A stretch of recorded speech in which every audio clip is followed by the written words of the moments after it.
Sa video na ito ay pag-uusapan po natin ang pinakabagong balita tungkol kay XRP at ang posibleng breakout signal na nakita ng isang analyst. Ayon sa kanya, ang kasalukuyang galaw na XRP ay may pagkakahawig sa nangyari nitong nakalipas na taong 2017 kung saan nakapagtala po ito ng isang malakas na rally. Kung uulitin po ni XRP ang parehong pattern, posible na muli itong makakita ng napakalaking pagtaas sa presyo. Kaya ayan po ang siyang ating pag-uusapan sa video na ito. Pero bago po tayo magpatuloy ay pakibasa na lamang po muna ang disclaimer dito po sa ibaba ng ating screen. At ayan, ano po ba ang nakita ng analyst kay XRP? Ayan, i-check po natin yung post dito ni Zoom. Ayan, sabi niya rito, XRP consolidating in a similar manner as the 2017 consolidation. Meron po siyang ibinahagi na chart dito ng XRP USD trading pair at ito po ay isang weekly chart time frame. Kaya yan, paliwanag natin yan. Ayon po kay crypto analyst na si Zoom, ang galaw ni XRP ngayong taon ay halos pareho sa galaw nitong nakalipas na taong 2017. Ipinakita po niya dito sa kanyang chart na may dalawang consolidation phases na halos magkapareho ang kanilang structure. Nitong taong 2017, si XRP po ay gumagalaw lamang sa masikip na range bago po ito biglang pumutok pataas mula sa ilalim ng 0.01 hanggang umabot po ito sa $3.36. Ang breakout na ito ay nagmula sa isang symmetrical triangle at pagkatapos ay nagkaroon po ng short pause sa isang horizontal channel bago po siya tuluyang sumabog ang kanyang presyo. Ang epekto po nito sa market noon ay napakalaki dahil mula po sa murang halaga ay naging multi-dollar asset itong si XRP sa loob lamang ng maikling panahon. Ang ganitong scenario ay nagbigay po ng napakalaking kita sa mga investors at nagtakda ng president kung paano po kumikilos sa XRP kapag nasa consolidation mode siya. Ngayon paano po ba konektado ang 2017 breakout sa kasalukuyan? Ngayon ayon po kay Zoom, sa XRP ay nasa parehong posisyon. Nitong nakalipas po na taong 2024 hanggang early 2025, nakaranas po siya ng surge ng higit 500% at umakyat po sa isang horizontal channel. Dito ay nag-stabilize sa XRP halos buong taon ng taong 2025 or ngayon pong taong ito. Kamakailan ay nagkaroon po siya ng biglang pagtaas at tumama po sa bagong all-time high na $3.65 na siya pong resistance sa tuktok ng channel. Kasalukuyan po siyang nagko-consolidate sa ilalim ng linya na ito, halos pareho sa galaw niya noong taong 2017 bago po siya pumutok pataas mula sa 0.3. Kung maulit po ang parehong sitwasyon, posible na makakita tayo ng malakas na breakout na magdadala kay XRP sa mas mataas na targets.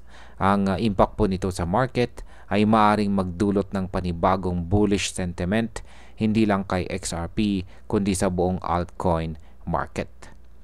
Ngayon ay ano naman po ang posibleng kahulugan ng resistance na $3.65.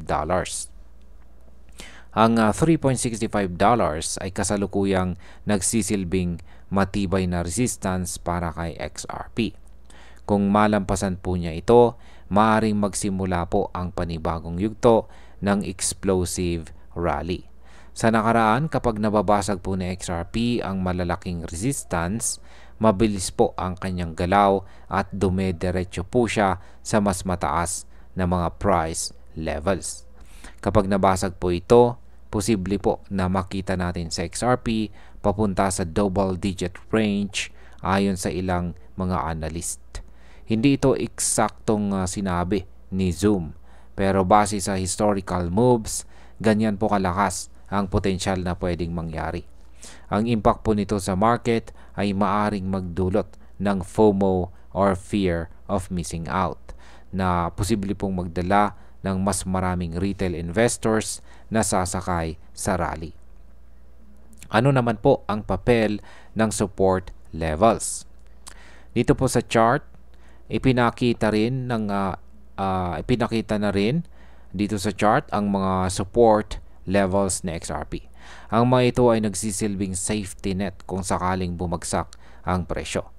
Ang structure ng mga support na ito ay kahawig po ng nakaraan na nagbibigay po ng mas malinaw na larawan na uulitin po na XRP ang kanyang dating pattern. Kapag matibay po ang support, mas nagiging confident ang mga traders na hindi po basta-basta babagsak si XRP. Ito ay nagiging dahilan para maraming investors ang maghintay ng breakout imbis na magbenta agad. Ang impact po nito ay pwedeng magbigay ng stability sa presyo habang naghihintay ng susunod na galaw. Ano naman po ang pwedeng mangyari kung magtagumpay po ang breakout? Kung maulit nga ang senaryo ng taong 2017, ang decisive breakout sa $3.65 ang magsisilbing hudyat ng panibagong price discovery para kay XRP. Sa nakaraan, pagkatapos po niyang mabasag ang resistance, hindi lang siya tumaas ng dahan-dahan. Bigla po niyang nilampasan ang consolidation ceiling at dumiretso po siya sa mas mataas na presyo. Kung mangyayari ulit ito, maaari po nating makita si XRP sa antas na hindi pa nito naaabot sa buong kasaysayan. Posibleng pumalo po ito sa double-digit na presyo na maglalagay sa kanya sa panibagong record high. Ang impact po nito ay sobrang bullish, hindi lamang kay XRP, kundi maging sa buong crypto market dahil kapag gumagalaw si XRP, madalas naaapektuhan din ang sentiment sa ibang mga coins. Bilang panghuli, sa akin pong pananaw, ang analysis ni Zoom ay nagbibigay po ng malinaw na larawan kung paano po kumikilos si XRP kapag nasa matagal na consolidation. Ang pagkakahawig po sa chart sa 2017 ay hindi po basta coincidence, kundi isang technical pattern na posibleng ulitin ng market. Kung malampasan po ni XRP ang $3.65, malaking posibilidad na magkaroon po ng panibagong rally. Gayunpaman, dapat ding tandaan na walang kasiguraduhan sa crypto market at laging may kasamang risk. Para sa akin, ito ay isang pagkakataon para bantayan po natin sa XRP ng mabuti dahil posible pong magsimula siya ng panibagong malakas na yugto. At ayan, hanggang dito na lamang po tayo sa video na ito mga ka-crypto. Marami pong salamat sa panonood. Ingat po tayo lagi at God bless po sa ating lahat.